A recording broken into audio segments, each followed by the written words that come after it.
Bismillahirrahmanirrahim. Assalamualaikum warahmatullahi wabarakatuh. Perkenalkan, nama saya Tony Muhammad Prayoga.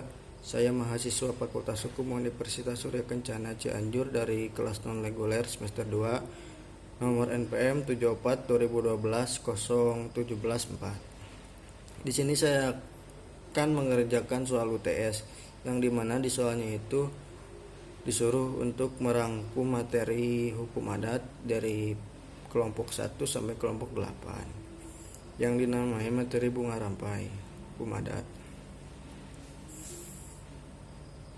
yang dimana disuruh untuk merangkum materinya lalu membuat videonya dan diuploadkan ke YouTube. Bismillahirrahmanirrahim. Di sini saya akan langsung menjelaskan dari materi tersebut. Yang pertama, kelompok 1, yaitu judulnya upaya meningkatkan peran masyarakat adat dalam menjaga keseimbangan alam di tengah pandemi COVID-19 melalui Community Based Nature Management. Community Based Natural Resource Management atau disingkat CBNRM bukanlah hal yang baru. Hal ini telah dilakukan masyarakat perdesaan selama berabad-abad. Melalui kepemimpinan tradisional, kepercayaan agama, dan aturan budaya, orang mengelola sumber daya alam mereka, di mana masyarakat lokal diberikan hak kepemilikan untuk mengelola sumber daya alam menjadi umum pada tahun 1960-an dan dinamai Community Based Natural Resource Management atau CBNRM. Pendekatan ini sering juga disebut sebagai konservasi berbasis masyarakat. Di akhir abad ke-20 terdapat hasil penelitian ekologi yang menjadi populer, di mana di dalamnya dinyatakan bahwa upaya keseimbangan alam sama dengan menyeimbangkan angka populasi. Dan menurut masyarakat adat, menjaga populasi itu ada 3, yaitu untuk menjaga hewan, tanaman, dan juga manusianya sendiri. Objek metafisika khusus dalam perbincangan filsafat menurut Harry Hammersma. Bentuk peran masyarakat adat dalam menjaga keseimbangan alam yang didasarkan pada karakteristik masyarakat adat itu sendiri. Yang pertama adalah religio magis, atau masyarakat adat keseluruhan percaya kepada adanya dunia gaib yang mengatasi kekuatan manusia. Mentalitas ini memunculkan adanya peran masyarakat dalam menjaga keseimbangan alam. Contohnya, Bukit Larangan berlokasi di Desa Aurgading dipercaya oleh masyarakat merupakan kawasan angker dan berpenghuni makhluk halus, sehingga oleh mereka perlu dipertahankan dan tidak diganggu. Jadi mereka tidak mau merusak hutan dan segala isinya, baik berupa tanaman dan hewan. Jadi dengan adanya unsur ini, kekayaan alam berupa tanaman, pepohonan, hewan dan bertahan dan tidak dihabiskan untuk dikonsumsi, dan itu sangat terjaga. Yang kedua ada komunal. Komunal adalah corak komunal di mana lebih mengutamakan kepentingan bersama, di mana kepentingan pribadi diliputi oleh kepentingan bersama. Dalam pandangan hukum adat, menjadi hak masyarakat adat secara individu menjadi hak masyarakat adat secara bersama atau komunal, dan apa yang dimiliki oleh masyarakat adat secara individu menjadi milik masyarakat adat secara komunal. Contohnya, masyarakat suku Dayak yang secara bergantian setiap harinya menjaga pohon untuk pengobatan agar pohon tersebut tidak punah. Masyarakat adat berusaha untuk menjaga kelestarian lingkungan guna kepentingan bersama, terutama kepentingan penerus masyarakat adat agar dapat turut menikmati hasil hutan yang mereka miliki. Yang ketiga adalah kontan. Kontan adalah segala perbuatan hukum yang dilakukan masyarakat adat dilakukan secara jelas di depan mata, terang-terangan dan nyata, atau dengan kata lain tidak ada yang disembunyikan oleh kedua belah pihak. Contohnya, masyarakat Sunda memaknai daerah, tanah, atau wilayah suatu bentang alam bukan sebagai sarana produksi atau tempat tinggal, tetapi merupakan sesuatu hal atau tempat yang disucikan, sehingga dilakukan penghormatan terhadap alam dalam bentuk tradisi upacara. Hal ini sebagai wujud ekspresi manusia berbudaya. Yang keempat adalah konkret. Corak hukum adat konkret artinya hukum adat ini jelas, nyata, berwujud, sedangkan corak visual dimaksudkan hukum adat ini dapat dilihat, terbuka, dan tidak tersembunyi. Contohnya, masyarakat Sunda memandang lingkungan alam itu bukanlah sesuatu yang ditundukkan, melainkan harus dihormati, dipelihara, dan dirawat. Hakikatnya, sikap masyarakat ini dalam hubungannya dengan alam lebih bersifat menyesuaikan diri dengan alam. Mentalitas masyarakat hukum adat dikaji dengan menggunakan teori Kiding Terlihat masyarakat adat selain telah menjaga keseimbangan melalui karakteristik yang mereka miliki juga telah memenuhi apa yang disebut berkelanjutan ekonomi. Unsur mentalit religio magis di mana masyarakat adat berusaha untuk menjaga lingkungan. Mentalit komunal memenuhi unsur sosial dalam teori tersebut dan mentalit kontan dan konkret memenuhi unsur ekonomi. Apabila hal ini dilakukan terus-menerus, sebenarnya dari perspektif ekonomi masyarakat adat tidak akan pernah mengalami kesulitan asalkan keseimbangan alam dikelola dengan baik oleh masyarakat.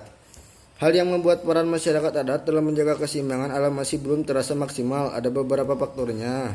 Yang pertama, melemahnya otoritas tradisional, dan yang kedua, pertumbuhan populasi, yang ketiga, sentralisasi otoritas dalam pemerintahan, yang keempat, kolonialisasi atau perang. Penting untuk disadari bahwa penggunaan lahan dan akses ke sumber daya alam termasuk penyelesaian konflik yang permasalahan keseimbangan alam pada masyarakat adat dapat diselesaikan dengan dasar mentalitas masyarakat adatnya melalui hukum adat yang berlaku di masyarakat. Akan tetapi peraturan dalam masyarakat adat tidak terlalu kuat daya dorongnya apabila ada berbagai faktor penghambat. Kunci utama dari community based natural resource management yang satu adalah community atau komunitas. Sekelompok masyarakat adat berguna sumber daya dan anggotanya harus setuju bekerja sama untuk mengelola sumber daya alam sekitar. Dan yang kedua, natural resource atau sumber daya alam. Sumber daya yang diandalkan masyarakat untuk mata pencaharian mereka yang umumnya berarti sumber daya alam terbarukan termasuk air, hutan, perikanan, dan marga satwa. Dan yang ketiga, manajemen atau manajemen. Harus ada aturan atau peraturan yang mengatur bagaimana, kapan, atau dalam jumlah sumber daya dapat digunakan.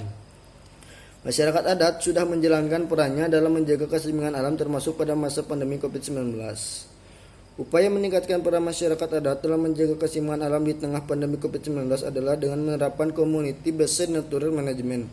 Sistem manajemen ini benar-benar mendasarkan diri pada hukum adat serta kearifan lokal masyarakatnya. Penerapan ini di beberapa negara telah membuktikan naiknya keseimbangan alam serta kesejahteraan masyarakat adat bahkan kesehatan masyarakatnya. Dalam pembahasan ini, yang pertama, disarankan agar dalam mengelola sumber daya alam yang dimiliki masyarakat adat sambil tetap serta menjaga keseimbangan alam dapat dilakukan peningkatan peran masyarakat adat melalui community based natural management. Sistem manajemen ini berbasis hukum adat dan kearifan lokal masyarakat adat setempat sehingga dapat lebih mudah diterima oleh seluruh anggota masyarakat adat. Dan yang kedua, dilakukan upaya kerjasama dengan pemerintah daerah maupun pusat dalam penerapan community based natural management agar sistem manajemen ini dapat berjalan serta tidak terjadi konflik kepentingan pada saat pelaksanaannya. Dan yang ketiga, dilakukan pelatihan bagi masyarakat adat dalam mengelola sumber daya alam agar tetap terjaga keseimbangan alam dan dengan menggunakan sistem ini sehingga pengelolanya yang menggunakan sistem manajemen yang baik dapat lebih terukur dan mempermudah dalam pertanggungjawabannya. Dan sekarang kelompok 2, judulnya kearifan lokal masyarakat hukum adat Kendeng dalam menjaga keseimbangan lingkungan di tengah pandemi COVID-19. Di masa pandemi ini, petani Kendeng tidak terlalu resah mengenai kecukupan pangan, sebab mereka punya pasokan pangan, mereka tetap ke sawah dan memanen kalau memasuki masa panen. Mereka justru mengkhawatirkan warga yang tinggal di kota yang mereka anggap sebagai sedulur atau saudara. Itu yang akan menghadapi masalah kecukupan pangan. Hal ini karena orang yang tinggal atau bekerja di kota menghadapi PHK atau dirumahkan, mengalami pemotongan gaji sehingga rentan menghadapi masalah pangan. Dari uraian di atas menunjukkan bahwa masyarakat hukum adat Kendeng dengan kearifan lokal mengenai lingkungan hidup yang mereka miliki tetap konsisten menjaga dan melestarikan lingkungan hidup di tempat mereka hidup dan bertani secara turun-temurun itu. Masyarakat hukum adat Kendeng dengan kearifan lokal mengenai lingkungan hidup yang dianutnya tetap konsisten menjaga dan melestarikan lingkungan hidup di tempat mereka hidup dan bertani secara turun-temurun, itu walaupun di tengah pandemi COVID-19. Kearifan lokal itu membantu mereka terus berjuang mempertahankan hak demi menjaga keseimbangan lingkungan hidup di tengah maraknya industrialisasi untuk dan atas nama pembangunan ekonomi. Dan yang ketiga, kelompok 3 yang berjudul pentingnya kearifan lokal dalam menjaga keseimbangan alam di masa pandemi COVID-19. Selama ini di masyarakat adat mempunyai kearifan lokal terkait menjaga keseimbangan alam yang sudah dilakukan secara turun-temurun. Namun dalam perjalanannya sudah banyak kearifan lokal yang diluapkan oleh masyarakat atau dilupakan oleh masyarakat, termasuk masyarakat adat secara umum dan khususnya generasi muda. Hal ini tampak ada upaya orang untuk pengrusakan dan eksploitasi alam sehingga terjadi ketidakseimbangan alam dan mengakibatkan bencana alam dan bencana sosial. Fungsi dari kearifan lokal yang ke-1 mempunyai kemampuan mengendalikan, dan kedua merupakan benteng untuk bertahan dari pengaruh budaya liar, dan yang ketiga mempunyai kemampuan untuk mengakomodasi budaya luar, dan yang keempat mempunyai kemampuan arah perkembangan budaya, dan yang kelima mempunyai kemampuan mengintegrasikan atau menyatukan atau budaya luar dan budaya asli. Kearifan lokal atau local wisdom mengenai keseimbangan alam sebagaimana yang ada dalam masyarakat Bali, Dayak, Sulawesi, Baduy menggambarkan bahwa kearifan itu tumbuh dan berkembang dalam bermasyarakat adat secara turun-temurun dan menjadi alternatif untuk memerangi pandemi COVID-19.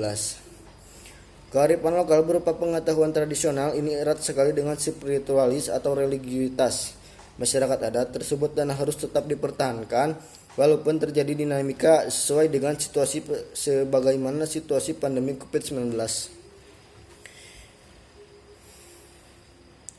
Pentingnya kearifan lokal sebagai pengetahuan tradisional itu tumbuh dan berkembang secara turun-temurun pada masyarakat adat baik melalui tahap internalisasi, sosialisasi, dan enkulturasi. Dan selanjutnya kelompok 4 yang berjudul revitalisasi kearifan lokal masyarakat hukum adat, pesisir, dan pulau-pulau kecil dalam menjaga keseimbangan alam di tengah pandemi COVID-19. Dengan cara memberikan pengakuan dan perlindungan wilayah masyarakat adat menjadi sangat penting sebagai benteng pertahanan pangan terakhir masyarakat dalam menghadapi krisis akibat pandemi COVID-19.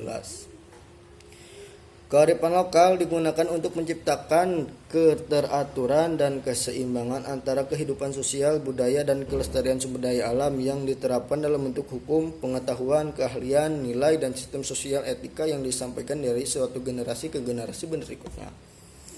Dengan saran memberikan otonomi kepada masyarakat adat pesisir dan pulau-pulau terkecil serta mempelajari kearifan lokal mereka dalam merawat sumber daya alam, maka dapat kita rasakan di tengah pandemi COVID-19 terhadap pangan akan dapat teratasi.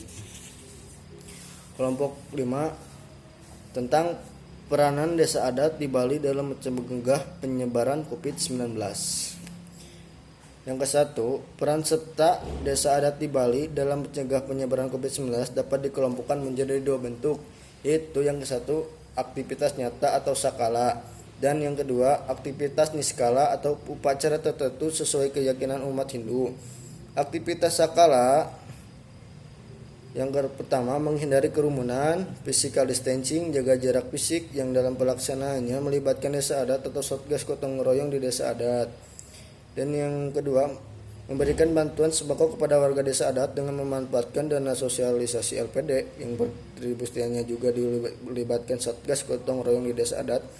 Aktivitas niskala berupa ngening atau berdiam diri dengan hati yang jernih, disertai nunas ica atau berdoa, dilaksanakan serentak oleh seluruh warga 1493 desa adat di Bali pada tanggal 22 April 2020. Dan selanjutnya kelompok 6 mengenai tentang peranan masyarakat hukum adat Indonesia Tenggara Timur dalam mencegah penyebaran COVID-19.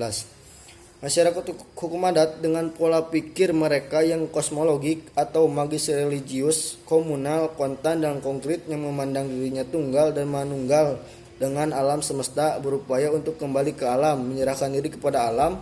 Pandangan ini jika dipahami secara holistik menunjukkan bahwa masyarakat hukum adat mendukung upaya pemerintahan Republik Indonesia. Mengapa demikian? Dengan cara dan pola pikir mereka untuk memberikan dukungan dalam upaya pencegahan penyebaran COVID-19. Jika dilihat dengan cara pandangan komunalisme, kepala suku atau raja-raja di NTT melihat bahwa mereka bagian dari NKRI. Pemerintah merupakan pimpinan dan pemimpin mereka yang wajib didukung. Presiden dipandang sebagai kepala suku dalam arti yang luas, yaitu kepala suku bangsa Indonesia. Kondisi COVID-19 membutuhkan ulu wula atau bukan ulu dala dalam upaya pencegahan COVID-19 ini. Alam Indonesia harus dikembalikan keseimbangan, keserasian dan keselarasannya atau harmoni antara manusia dengan alam, manusia dengan Tuhan, manusia dengan sesama manusia. Tuhan, alam dan manusia adalah tunggal dan manunggal atau manunggal. Oleh karena itu disarankan untuk refleksi nasional bahkan internasional dan global untuk melihat kembali kebijakan yang telah dibuat dan dilakukan refleksi dalam semua aspek kehidupan baik di bidang ekonomi, sosial, budaya, dan kearifan lokal. Refleksi tentang hubungan antara Tuhan, alam semesta, dan manusia sebagai totalitas ketunggalan yang berkreasi secara harmoni. Dan selanjutnya kelompok 7 tentang peranan kepemimpinan dan kearifan lokal masyarakat hukum adat dalam penanggulangan COVID-19. Yang pertama, kepemimpinan memiliki peran yang sangat strategis untuk mengarahkan menggerakkan masyarakat hukum adat dalam penanggulangan COVID-19. Dan yang kedua, masyarakat hukum adat dan kearifannya dapat berkontribusi dalam penanggulangan COVID-19 secara preventif. Dan yang ketiga, keberpihakan pihak otoritas kepada masyarakat hukum adat guna menyiasati berbagai kelemahan baik internal maupun eksternal masyarakat hukum adat dalam penanggulangan COVID-19. Kelompok 8 atau tentang peranan masyarakat hukum adat di Maluku Utara dalam mencegah penyebaran COVID-19. Kelembagaan adat sebagai lembaga kesultanan merupakan bagian dari masyarakat hukum adat yang masih hidup dan berfungsi sesuai dengan kedudukan dan perannya untuk yang pertama, memfasilitasi pendapat atau aspirasi masyarakat adat kepada pemerintah desa dan pemerintah daerah. Dan yang kedua, memediasi penyelesaian sengketa dalam atau antar masyarakat adat. Dan yang ketiga, memberdayakan, melestarikan, mengembangkan adat, istiadat, dan kebiasaan masyarakat adat. Dan yang keempat, meningkatkan peran aktif masyarakat adat dalam pengembangan dan pelestarian nilai budaya untuk mewujudkan pemberdayaan masyarakat adat.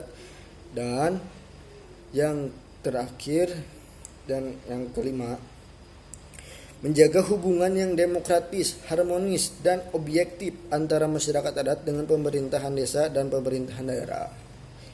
Keterlibatan kelembagaan kesultanan di Maluku Utara dalam pencegahan penyebaran COVID-19 di Maluku Utara sangat penting karena masyarakat hukum adat melalui lembaga kesultanan Maluku Kie Raha menghimbau masyarakat untuk mentaati kebijakan pemerintah pusat dan pemerintah daerah dalam penanggulangan COVID-19. Selain itu, masyarakat hukum adat melalui lembaga kesultanan Maluku Kie Raha turut aktif membantu pemerintahan untuk kebutuhan masyarakat. Sebagai bentuk kontribusi penanggulangan dapat COVID-19 atau Corona. Peran 4 Kesultanan di Maluku Utara, baik Kesultanan Bacan, Kesultanan Jailolo, Kesultanan Tidore, dan Kesultanan Ternate, sejak keberadaannya memang sudah seperti itu. Hal ini bisa dapat dilihat dari berbagai persoalan. Dalam skala besar pun, pemerintahan formal tidak bisa berjalan sendiri atau menyelesaikannya tetap bersinergitas dengan lembaga kesultanan. Mengapa demikian? Karena secara sosiologis dan antropologis masyarakat Maluku Utara sangat mendengar himbauan dan anjuran dari pihak kesultanan dan perangkat-perangkatnya dibandingkan dengan maklumat pemerintah formal atau pemerintah daerah. Hal ini menunjukkan bahwa peranan masyarakat hukum adat di Maluku Utara dalam mencegah penyebaran COVID-19. Olehnya itu, adanya berbagai upaya-upaya yang dilakukan masyarakat adat seperti pertama, melakukan ritual-ritual adat untuk mencegah COVID-19. Bukan hanya di lingkungan sendiri masyarakat adat, namun ke seluruh wilayah Maluku Utara. Dan yang kedua, masyarakat adat secara kelompok melokalisasi dirinya sebagai bagian dari pencegahan COVID-19 dan hal ini tanpa melibatkan campur tangan pemerintahan daerah. Dan yang ketiga, masyarakat adat memahami bahwa pandemi COVID-19 ini memiliki hikmah. Salah satunya adalah menjaga keseimbangan dengan alam sekitar. Maka mereka selalu bersahabat dengan alam. Dalam konteks Maluku Utara, masyarakat hukum adat memiliki karakteristik yang sesungguhnya menunjukkan jati diri mereka baik secara internal maupun eksternal. Dan yang terutama kepada pemerintahan semua tingkatan di Maluku Utara. Karakteristik tersebut seperti: pertama, hidup secara berkelompok tapi tidak berkerumunan, dan yang kedua, sangat bersahabat dengan alam, dan yang ketiga, bergantung pada aliran sungai atau air mengalir, dan yang keempat, sangat menghormati para leluhur. Yang kelima, melakukan ritual yang sesuai dengan perintah leluhur atau menolak bala. Dan yang terakhir, tidak merusak alam. Sekian dari saya Tony Mohan Prayoga, nomor NPM 7420120174. Mohon maaf masih banyak kekurangannya. Di sini saya hanya melengkapi soal atau menjawab soal dari Bapak Rendi Dr. Muhammad Rendi Aridayadi SMH. Sekian dari saya. Wassalamualaikum warahmatullahi wabarakatuh.